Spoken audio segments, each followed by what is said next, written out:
Capítulo 3. El adiós de Alejandro. Miedo. A medida que iban pasando los años, la familia de Catalina, compuesta por ella, su hijo, Elián, y la intermitente presencia de Alejandro, había cambiado, aunque no necesariamente para bien. El niño cumplía ya 4 años y su carácter comenzaba a definirse entre la inocencia de la infancia y la sombra de ciertas preocupaciones que por su corta edad no debía comprender todavía. Sin embargo, la atmósfera de precariedad y tensión acumulada en aquella casa se filtraba poco a poco en los ojos y oídos del pequeño, sin que nadie supiera bien cómo protegerlo de una verdad que no podía dejar de sentirse. Durante ese tiempo, Alejandro había permanecido con ellos de manera desigual. Su presencia en la vida de Elián era a veces cercana, otras tantas distantes, como si la responsabilidad de ser padre le pesara. Catalina, por su parte, intentaba sostener la apariencia de una familia unida, para no herir a su hijo ni darle más tristezas de que la vida ya parecía traerle. Pese a los esfuerzos de ambos y de los abuelos que se mantenían a regañadientes cerca, la fragilidad económica y emocional formaba parte de la cotidianidad. La pequeña casa, levantada a 1 kilómetro de la ciudad, seguía siendo el epicentro de un torbellino de dudas, discusiones soterradas y angustias que no se nombraban en voz alta. En el entorno rural, el año había sido especialmente duro. Varios vecinos murmuraban que las lluvias tardías afectarían la cosecha. Otras familias ya habían optado por migrar. Los padres y hermanos mayores tomaban buses a destinos inciertos, con la promesa de encontrar mejor suerte. Dejaban tras de sí a los niños y ancianos, quienes vivían de la esperanza de recibir algún giro económico. Se rumoreaba que en la ciudad había más oportunidades laborales, aunque también más vicios y peligros. En ese clima social nadie podía sentirse del todo seguro. Dentro de la casa de Catalina, ese mismo rum rum se oía como un eco. ¿Valía la pena seguir escuchando esas tierras o lo mejor era partir? ¿Sería Alejandro uno de tantos que se marchaban definitivamente? Lo cierto era que en aquellos días Alejandro meditaba en silencio un paso crucial: dejar a Catalina y al pequeño Elián, con la promesa de enviar dinero desde un lugar lejano. Una oportunidad de trabajo le había surgido, al menos eso aseguraba él, y la insistencia de su propia familia, ausente en la crianza del niño, pero siempre dispuesta a opinar. Era que se fuera a buscar un mejor futuro. La decisión colgaba en el aire, y aunque nadie le mencionaba abiertamente, todos presentían que era solo cuestión de tiempo para que la despedida se hiciera real. 1. El aire tenso de la mañana. Aquel día, que parecía uno más de la rutina, amaneció con un cielo cubierto por nubes grises. Elián se levantó temprano como solía hacerlo y salió al pequeño patio delantero donde alguna vez había querido plantar geranios sin demasiado éxito. El niño correteaba con un juguete sencillo de madera que Esteban y Carolina, sus tíos, le habían regalado en uno de sus viajes. Su risa infantil resonaba en el aire inocente ante la inminente tormenta emocional que se gestaba en la familia. Catalina, por su parte, calentaba agua en la cocina con un semblante serio. Se le notaba ojerosa y cabizbaja. Desde la noche anterior, Alejandro había estado inusualmente callado, como si algo lo consumiera por dentro. Ella lo había notado, la forma en que él preparaba algunas cosas en un morral, la manera en que revisaba papeles sueltos, boletas de pago, direcciones anotadas a mano, números de teléfono. Era evidente que se marcharía, pero nadie había tenido el coraje de pronunciar esas palabras tan definitivas. Me voy. El silencio era en sí mismo un grito de incertidumbre. Mira, Alejandro, el desayuno ya está, dijo Catalina en voz baja, sin atreverse a alzar la mirada. Gracias, musitó él, ocupando la única silla grande que había en la pequeña mesa. Se sentaron frente a frente sin encontrar un hilo de conversación amable. Después de resolver un par de cucharadas en el café ralo que habían preparado, Alejandro se levantó con decisión y dio unos pasos hacia la ventana. Observó a Elián, que se entretenía con un juguete, y frunció el ceño, donde sí sentía un torbellino de emociones. El afecto por su hijo chocaba con la idea de marcharse para no volver en mucho tiempo. Una punzada de miedo le oprimía el pecho, miedo a fracasar si partía, miedo a quedarse y prolongar la misma precariedad. Catalina, dijo arrastrando las sílabas, hablé con mi primo la semana pasada. Me dice que puedo trabajar con él en la ciudad al menos por unos meses. Mientras tanto, te voy a mandar dinero. Será lo mejor para todos.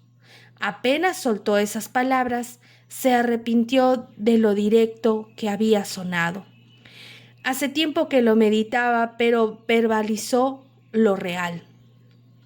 Catalina sintió un escalofrío recorrerle la espalda. Respiró hondo y permaneció en silencio un instante, tratando de no perder la compostura. ¿Ya decidiste?, preguntó, intentando que su voz no sonara tan rota. Sí, respondió Alejandro, apretando los puños. Mañana debo de tomar el bus a la capital. Después me instalaré donde mi primo. Él tiene un taller, algo de metalmecánica. En fin, yo aprenderé. Allí se gana un poco mejor. ¿Y Elián?, inquirió Catalina con un nudo en la garganta. ¿Cuándo piensas decírselo? Alejandro se quedó paralizado. No había previsto cómo decírselo a su hijo de 4 años. Ni siquiera sabía si el niño alcanzaba a entender las implicaciones de irte lejos. ¿Miedo? Esa era la palabra que definía la expresión en su rostro. Miedo al reproche, a la culpa que lo taladraba, y sobre todo miedo a verse como lo que no quería reconocer, un padre ausente. Se lo diré esta tarde, susurró, pero no quiero que sufra. Esto es algo que tengo que hacer. Catalina no tuvo fuerzas para replicar. Sintió un peso enorme en el pecho, el recuerdo de todas las veces que había temido exactamente esto, que Alejandro terminara por abandonar definitivamente el hogar. Aunque él prometiera enviar dinero, la presencia física, el cariño paterno, se desvanecía. Se obligó a concentrarse en algo práctico. Bueno, hablaremos con él, pero, por favor, no le hagas creer que volverás pronto si no estás seguro. No quiero verlo ilusionado. Y se interrumpió dándose cuenta de que su propia voz amenazaba con quebrarse. Alejandro sintió con la mirada clavada en el suelo. Sentía en la boca un regusto amargo, mezcla de pena y cobardía. En su fuero interno se repetía que lo hacía por el bien de la familia, por un futuro más estable. Sin embargo, una sombra de duda lo atormentaba. ¿Y si era simplemente su propia incapacidad de enfrentarse a la responsabilidad diaria? 2. El sueño de Elián. Lúmine se manifiesta. Aquella misma noche, Elián tuvo un sueño que a sus 4 años no sabía cómo explicar, pero quedó marcado en su memoria infantil. Acostada en su camita improvisada, un catre que el abuelo Sixto había armado cuando el niño empezó a caminar.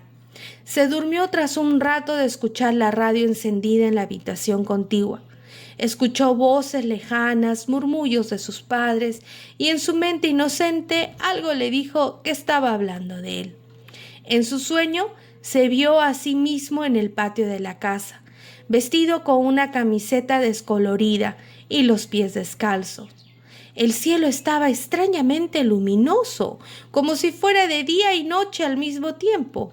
Entonces apareció una forma brillante, casi translúcida, que se movía como un soplo de viento dorado a su alrededor. Elian sintió curiosidad en lugar de miedo y extendió la mano para tocar aquello.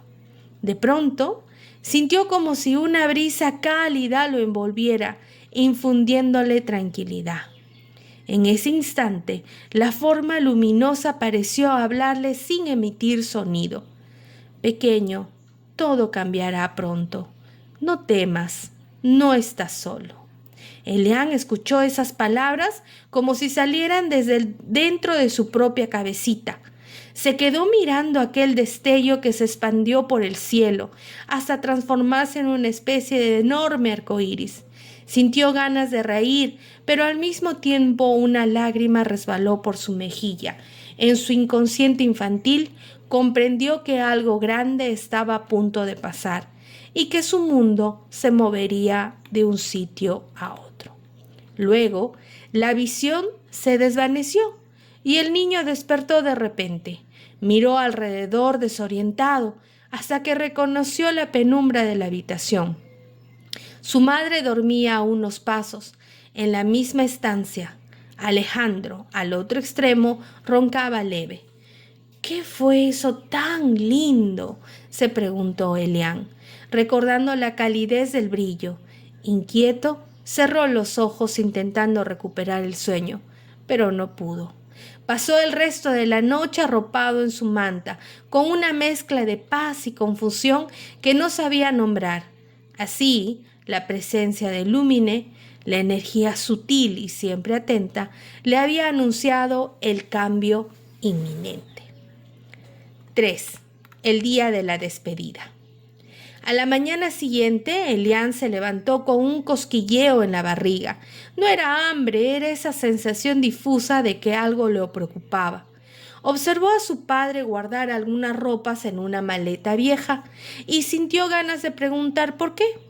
Sin embargo, apenas abrió la boca, Alejandra le dirigió una sonrisa algo forzada.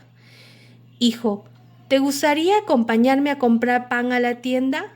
El niño asintió de inmediato, porque para él cualquier actividad con su padre era valiosa. Salieron juntos caminando por el camino de la tierra que llevaba a la tienda de la señora Rosenda. El polvo se levantaba con cada paso y el sol ya empezaba a calentar con fuerza. Alejandro iba con la mirada perdida, mientras Elian correteaba detrás de una mariposa. Cuando llegaron a la tienda, Alejandro compró un par de panes duros y una bolsita de caramelos. Le entregó uno a Elian, que lo recibió con la ilusión propia de su edad. «Mira, papi, es de limón», dijo el niño sonriendo y mostrando el envoltorio verde. «Sí, es de limón», respondió Alejandro, intentando mostrarse alegre. «Luego me dices si te gusta». Al volver pasaron cerca de las chacras donde varias personas trabajaban en la tierra. Elian señaló con curiosidad a un hombre que cargaba un enorme costal de papas. «Papá, ¿por qué ese señor trabaja tanto?». «Porque necesita ganar dinero para llevar a su casa», explicó Alejandro con un suspiro, como si respondiera a una pregunta más profunda. Continuaron su camino y se encontraron con Sixto, el abuelo de Elian, quien venía de regreso de la parcela familiar, donde cuidaba a unas cuantas ovejas. Al ver a Alejandro y al niño, Sixto se detuvo en seco, con el semblante adusto. «Buenos días», saludó Alejandro, intentando sonar cortés. «¿Qué hay de bueno?», respondió Sixto con brusquedad. «Me enteré de que piensas largarte otra vez». Alejandro bajó la mirada como si lo hubieran descubierto en un delito. «Tengo una oportunidad de trabajo en la ciudad. Planeo enviar dinero a Catalina y al niño, don Sixto». «¿Dinero? ¿Dinero?», masculló el abuelo mirando a Elian. «Lo que necesita este niño es un padre, pero bueno, haz lo que quieras». Elian, confuso, se aferró a la mano de su papá, sin entender bien qué hablaban. Solo percibía la tensión. Sixto se inclinó hacia el niño y con un tono más suave le preguntó: Elian, ¿ya desayunaste? Todavía no, abuelito. Mi papá compró pan y unos caramelos. El anciano esbozó un gesto irónico y volvió a posar su mirada en Alejandro. Será mejor que se den prisa, no vaya a ser que también falte el pan en la mesa. Y con esas palabras continuó su camino. Elian se quedó mirando la espalda de su abuelo, sin saber qué había sucedido. Sintió, sin comprenderlo del todo, que había un desencuentro profundo entre su padre y su abuelo. Solo alcanzó a percibir la dureza de las palabras y un atisbo de tristeza reflejada en los ojos de Alejandro. El niño se atrevió a preguntar: ¿por qué el abuelito te habla así? Porque no confía en mí, contestó Alejandro, casi en un murmullo. Pero no te preocupes, hijo. Elian se abrazó a la pierna de su papá, buscando seguridad. Sin embargo, en sus 4 años de vida, ya había aprendido a reconocer cuando los adultos ocultaban algo. Esa respuesta no lo calmó por completo. Sintió un vacío inexplicable, una punzada de miedo en su pequeño corazón. 4. El momento del adiós. Después del encuentro con Sixto volvieron a la casa.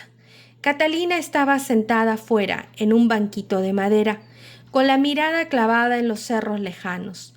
Al verlos llegar, se incorporó y tomó a Elian de la mano. «Mi amor, ven conmigo un ratito», le dijo al niño.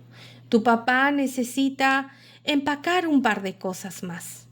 El niño no entendía la magnitud de lo que ocurría, pero algo en el tono de su madre lo hizo sentir con cautela. Se fue con Catalina a una habitación contigua que hacía las veces de espacio común. Ella sacó de un baúl una chaqueta gastada y se la dio al niño para que se la probara. «Pruébatela, a ver si todavía te queda. Está haciendo frío en las mañanas», dijo intentando distraerlo. Elian, sin embargo, sentía que su madre estaba tensa. Observó cómo la mujer apretaba los labios, como conteniendo el llanto. Mientras tanto, en la habitación principal, Alejandro terminó de llenar su maleta. Revisó unos cuantos billetes que había reunido, pensando en dejarlos con Catalina. No era mucho, pero esperaba que sirvieran de algo. Un nerviosismo crecía en su pecho, mezclado con el mismo miedo que lo acompañaba desde que tomó la decisión de partir. «Alejandro», llamó Catalina desde la puerta, «¿estás listo?» Él miró su entorno. La cama desvencijada, la estufa pequeña que apenas calentaba, un par de sillas viejas, Elian siempre correteando por ahí. Su corazón se encogió. «¿Estoy haciendo lo correcto?», se preguntó. Pero ya no había tiempo para dudas. Asintió con la cabeza y tomó su maleta. Cuando salió al pequeño patio, Elian estaba sentado en el suelo jugando con su carrito de madera. Al ver a su padre con la maleta, frunció el ceño, notando que algo no cuadraba. «¿Te vas de viaje, papi?», preguntó con voz temblorosa. «Sí, hijo», respondió Alejandro, arrodillándose para quedar a la altura del niño. «Escucha, tengo que irme a la ciudad a trabajar, pero no te preocupes, te enviaré regalos y dinero. Prometo que volveré pronto». Las palabras sonaron vacías, incluso para él mismo. El niño, sin tener del todo claro el significado, sintió que esa promesa no era tan firme como deseaba. Tomó a su padre de la mano, intentando aferrarse. «¿Y por qué tienes que irte? ¿No podemos ir todos juntos?» «No se puede, hijito. Allí todavía no tengo dónde vivir con ustedes. Primero tengo que organizarme». Catalina, presenciando la escena, sentía que su corazón se partía en pedazos. Quiso intervenir, abrazar al niño, pero se contuvo. Se dijo a sí misma que debía mostrar fortaleza por el bien de Elián, aunque la congojaba le asfixiara.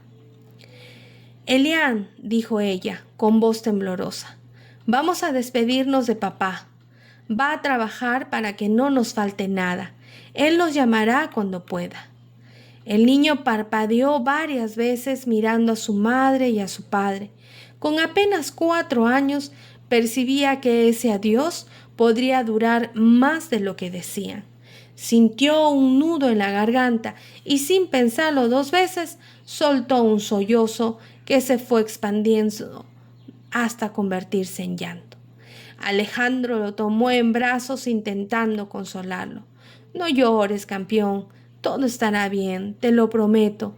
Vas a ver que pronto regresaré y jugaremos de nuevo juntos. El llanto del niño conmovió a Catalina más de lo que hubiera querido.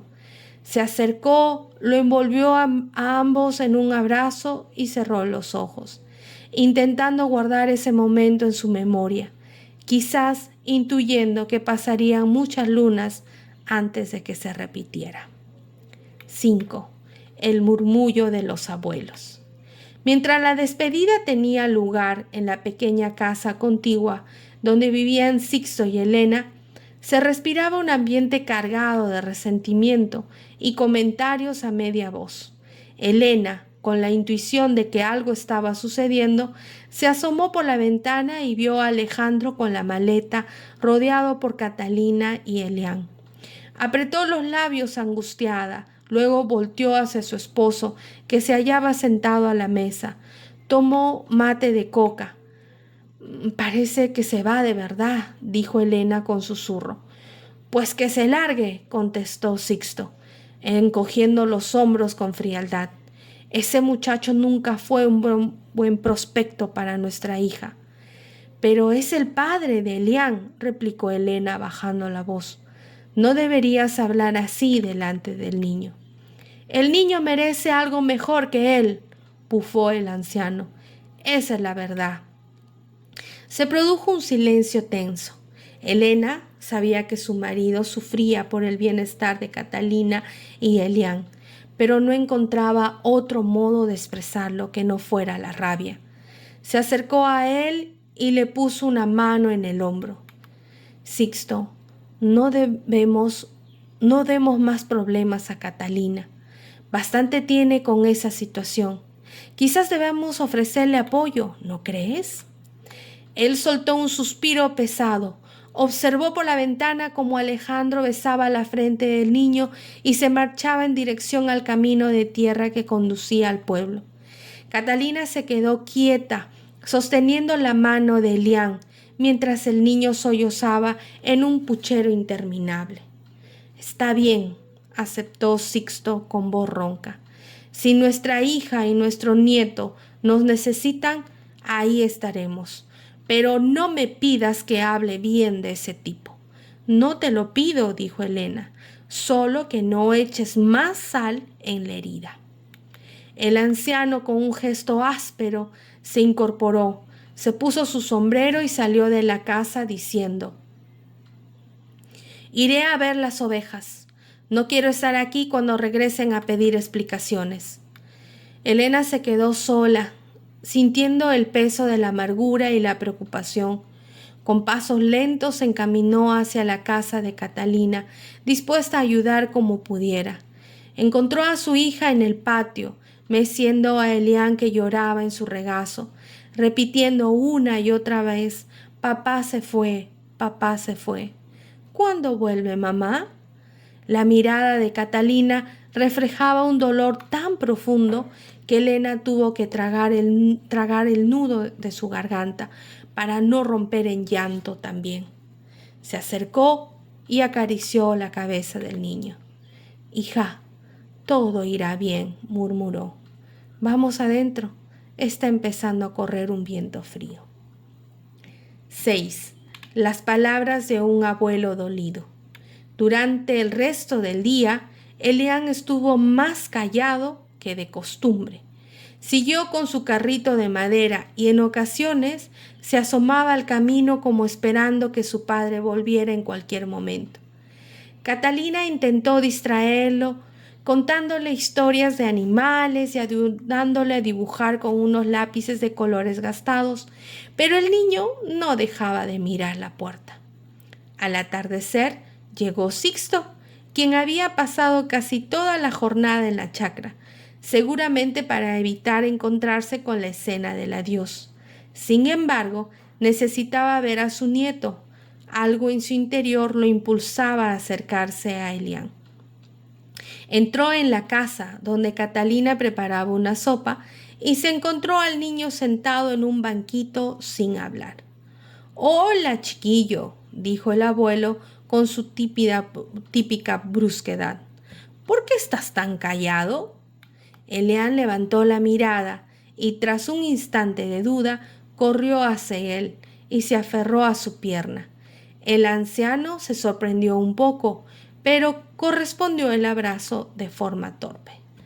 «¿Volverá mi papá?», preguntó el niño con la voz quebrada.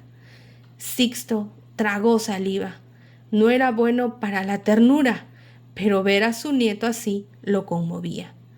Su primer impulso fue ser sincero. «No lo sé, hijo, y no me importa». Pero se contuvo. Aún así, algo de su enojo salió a flote. «Mira, pequeño, no sé si volverá. Ese hombre no merece que lo llames padre».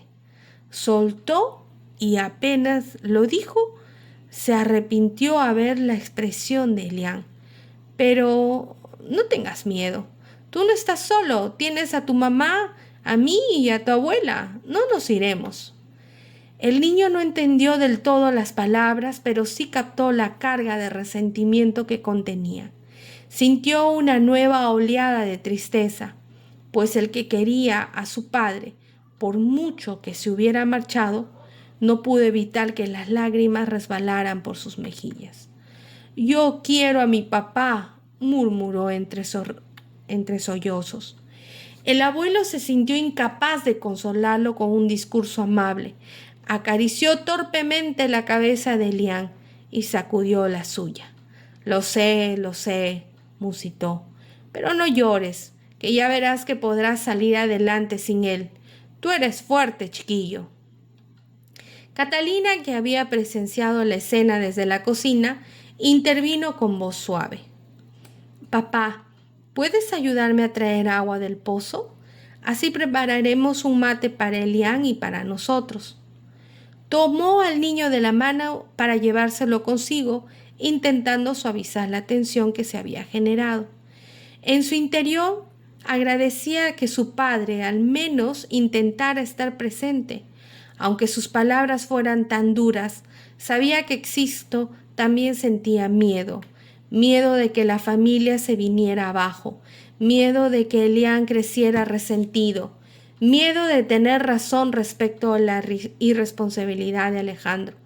Pero la manera de expresarlo era agresiva, poco comprensiva para un niño que apenas entendía el mundo. Aún así, Catalina reconocía esa especie de amor rudo que el anciano le ofrecía a su nieto. 7. La angustia de Catalina. Esa noche, tras acostar a Elian, Catalina se sentó junto al fogón con su madre Elena. Ninguna de las dos pronunciaba palabra, pero el chisporroteo del fuego y el canto lejano de los grillos creaban un clima propicio para la confidencia. Finalmente Catalina habló. «Mamá, tengo mucho miedo. ¿Y si Alejandro no vuelve? ¿Y si no manda dinero? ¿Qué voy a hacer con Elian?» Elena se acercó, posando una mano cálida sobre la de su hija. «Lo sacaremos adelante, entre todos, aunque cueste», dijo. «Tu padre tiene sus arranques, pero hará lo que pueda. Tus tíos también se han ofrecido a ayudar. No estás sola». Catalina miró el fuego, pensativa. Dentro de sí luchaba contra la desconfianza y el temor de no ser capaz de mantener a su hijo. Recordaba todos los altibajos que habían pasado, las veces que Alejandro se iba ausentando por largos periodos, las discusiones, la precariedad permanente. Sin embargo, la angustia no residía solo en lo económico. Temía por la estabilidad emocional de Elian, por el cariño que el niño anhelaba de su padre. Mamá, Elian es tan pequeño. Hoy me preguntaba, ¿por qué se va mi papá? Y no supe qué responderle sin romperme a llorar. Él no entiende, pero siento que percibe lo que sucede. Elena suspiró conmovida. Sabía que en el fondo no había respuestas fáciles. Era una historia que se repetía en muchas casas del pueblo. Hombres que migraban en búsqueda de trabajo, familias desmembradas, niños que crecían con abuelos o tíos. No era algo excepcional, pero cada caso dolía como si fuera único. Tranquila, hija, dale tiempo, es normal sentir miedo. También tu padre y yo lo sentimos por ustedes, pero la vida continúa y confío en que encontrarás la forma de salir adelante. Catalina sintió un nudo en la garganta, pensó en Lúmine, esa energía sutil que sin saberlo había rozado su conciencia en sueños y momentos de intuición. Aunque no lo conocía por ese nombre, solo tenía la vaga sensación de que en medio de tanto caos había algo que la había sostenido en el pasado. Se aferró a esa tenue esperanza, intentando creer que no quedarán desamparados. 8. El panorama en el pueblo. Los días siguientes fueron un ejercicio de adaptación. Con Alejandro lejos, Catalina debía arreglárselas para cubrir las necesidades básicas. Recibió la ayuda de sus padres, aunque esto implicaba someterse a los reproches constantes de Sixto. Algunas tardes Catalina caminaba con Elian hasta la ciudad, 1 kilómetro a veces con sol abrasador o bajo lluvias repentinas, para buscar lo que necesitaban en el mercado. La precariedad económica se sentía con fuerza. El dinero dejaba de rendir y las cosechas de la familia no habían sido muy abundantes aquel año. En el pueblo, la historia de Catalina no era única. Varias mujeres quedaban con los hijos a cargo mientras los hombres se iban a la capital o incluso migraban a otro país. Se hablaba de un rumor de crisis.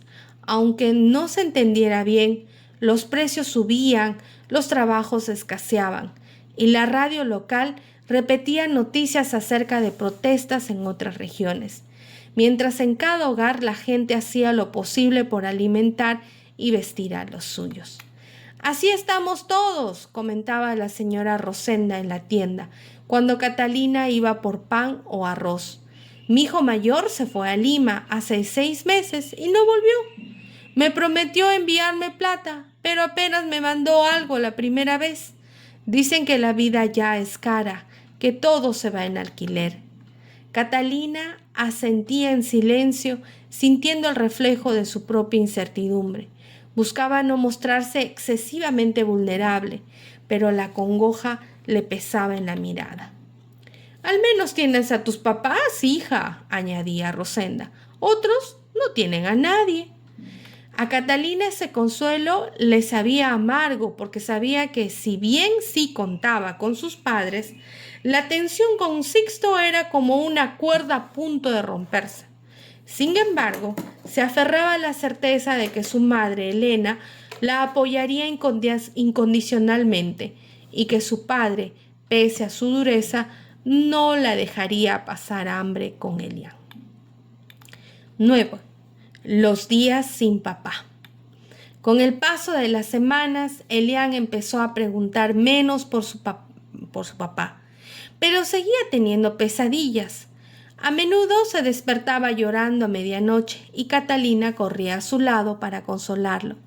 El niño no siempre podía poner en palabras lo que soñaba, pero balbuceaba cosas como «papá no regresa» o «¿dónde está?».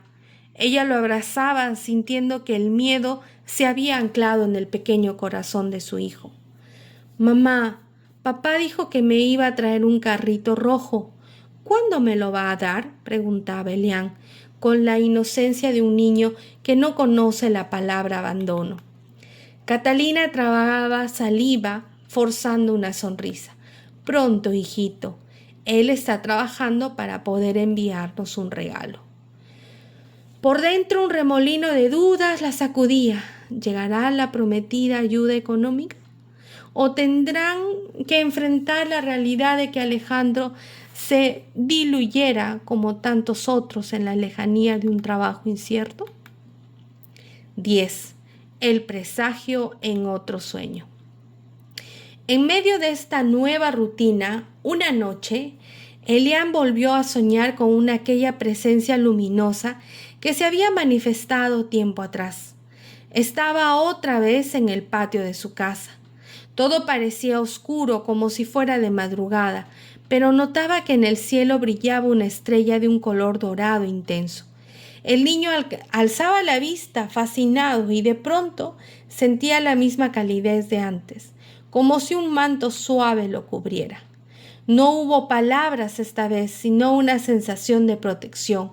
En el sueño, Elian caminaba hacia la puerta de la casa y veía que estaba cerrado con llave, como si alguien quisiera impedirle salir o entrar. Pero la luz dorada se filtraba por las rendijas, iluminándolo todo. En ese instante sintió una tranquilidad que no correspondía al miedo que normalmente experimentan cuando no encuentran a su padre. Al despertar, notó que su madre dormía a su lado. Él se incorporó con cuidado y contempló su propio entorno. La pequeña habitación, los juguetes amontonados en una caja y la ausencia innegable de la figura paterna. Sin embargo, en lugar de llorar, Elian se quedó en silencio mirando una rendija de luz que se colaba por la ventana. Sentía como si aquel sueño le hubiera brindado un abrazo silencioso. Eso era Lumine, la fuerza que sin que él pudiera explicarlo, lo mantenía a salvo en su interior. 11. La promesa de Alejandro. 3 semanas después de la partida de Alejandro, llegó el primer giro de dinero a la agencia de transporte en la ciudad. Catalina se enteró cuando su madre recibió un recado. El joven que trabajaba en la oficina le dijo que había un envío para Catalina. Fue un monto modesto, pero suficiente para comprar alimentos y abrigar un poco mejor a Elian. La noticia trajo un alivio pasajero y una ligera esperanza. Con algo de ese dinero, Catalina le compró a su hijo unos zapatos nuevos, ya que los que tenían estaban muy gastados. «¿Ves, mi amor?», le dijo Elian, mostrándole los zapatos. «Tu papá envió dinero para comprarte esto». «Son bonitos, mami», exclamó el niño brincando de emoción. «Sí, lo son. Agradécelo a tu papá en su próxima carta. Vamos a escribirle, ¿quieres?».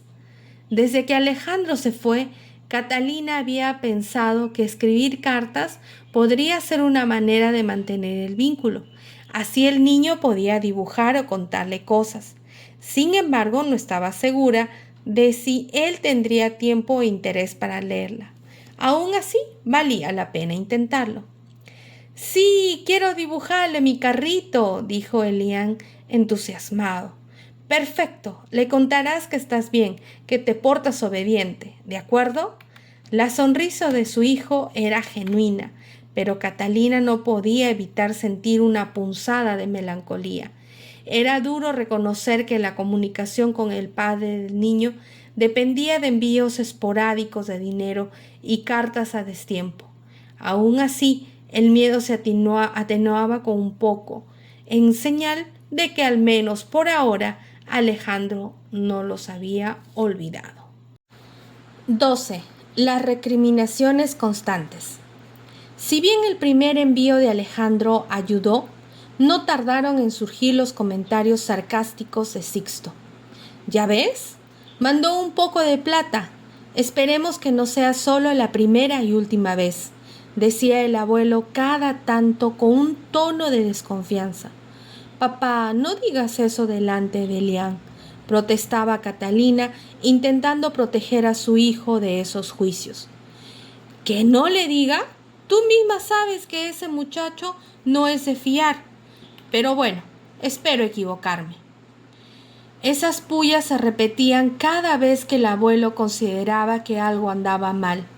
La economía seguía ajustada y el aporte de Alejandro no era lo bastante regular como para cubrir todas las necesidades. Catalina a veces pensaba en buscar algún trabajo en la ciudad, pero no tenía con quién dejar a su hijo, y su padre la presionaba como se quedara ayudando en las faenas del campo. Era un círculo vicioso. No tenía independencia para sostener a Elian por sí misma y a la vez le mortificaba vivir de la caridad de sus padres y de las remesas inciertas de Alejandro. En ese clima, la figura de Elian destacaba como un haz de luz inocente. A pesar de sus propias tristezas, aún jugaba, reía con otros niños del vecindario y se ilusionaba con los dibujos que hacía para su padre en las cartas que su madre le ayudaba a escribir. Pero el miedo se había instalado en la familia, miedo a que Alejandro dejaría de enviar dinero, miedo a que el niño creciera resentido, miedo al chisme del pueblo, miedo a que las circunstancias empeoraran si la crisis avanzaba. 13. Encuentros fortuitos y la rutina. Algunas mañanas Catalina bajaba a la ciudad en busca de víveres. Llevaba a Elian de la mano y juntos recorrían las calles polvorientas. El mercado al aire libre ofrecía frutas y verduras. Aunque los precios subían de manera alarmante, el olor a especies y fritura flotaba en el aire. Abundaban los rostros de mujeres jóvenes con niños a cuestas y ancianos que vendían hierbas medicinales para ganarse el sustento. «Catalina, ¿cómo sigues?», le preguntaba alguna vecina. «Ahí vamos, haciendo lo que se puede. ¿Y tu esposo? No lo he visto ya hace tiempo», inquirían con curiosidad. «Está trabajando fuera», resumía ella, sin más explicaciones. A veces esas preguntas la agobiaban, sentía la mirada de lástima o de juicio de la gente, y su reacción era escudarse en las indiferencias o en un ademán amable pero firme. Temía que los rumores crecientes, que se dijeran cosas sobre Alejandro y su ausencia. Sin embargo, una parte de ella comprendía que muchas familias vivían situaciones parecidas. Se había convertido en algo normal que los padres partieran a la ciudad o a otro país, dejando tras de sí la promesa de mandar dinero y, con algo de suerte, regresar algún día. Elian, en su inocencia, a veces caminaba con ojos curiosos, preguntando por todo lo que veía. Otras veces, en cambio, se aferraba al brazo de su madre, como si temiera perderla en la multitud. Eran los rastros de un miedo silencioso, ese temor infantil a que también ella desapareciera igual que su padre. 14. Un pequeño encuentro con Lumine. A pesar de los temores y la precariedad, no todo era sombra. En ciertas tardes, cuando la brisa soplaba desde los cerros y el sol se teñía de tonos anaranjados, Elian corría al campo junto a la cerca donde se apacentaban las ovejas de su abuelo. Allí se echaba en el pasto y contemplaba el cielo con la imaginación suelta. En esas ocasiones, Catalina lo dejaba ir un rato, siempre vigilándolo desde la distancia, porque sabía que aquel contacto con la naturaleza le regalaba al niño un sosiego que no encontraba en la casa. Una de esas tardes, mientras Elian jugaba con unas flores silvestres, sintió un repentino soplo cálido rozar su mejilla. Alzó la mirada y entrecerró los ojos, pues el sol ya bajaba. Pero no había nadie alrededor, ni su madre ni su abuelo.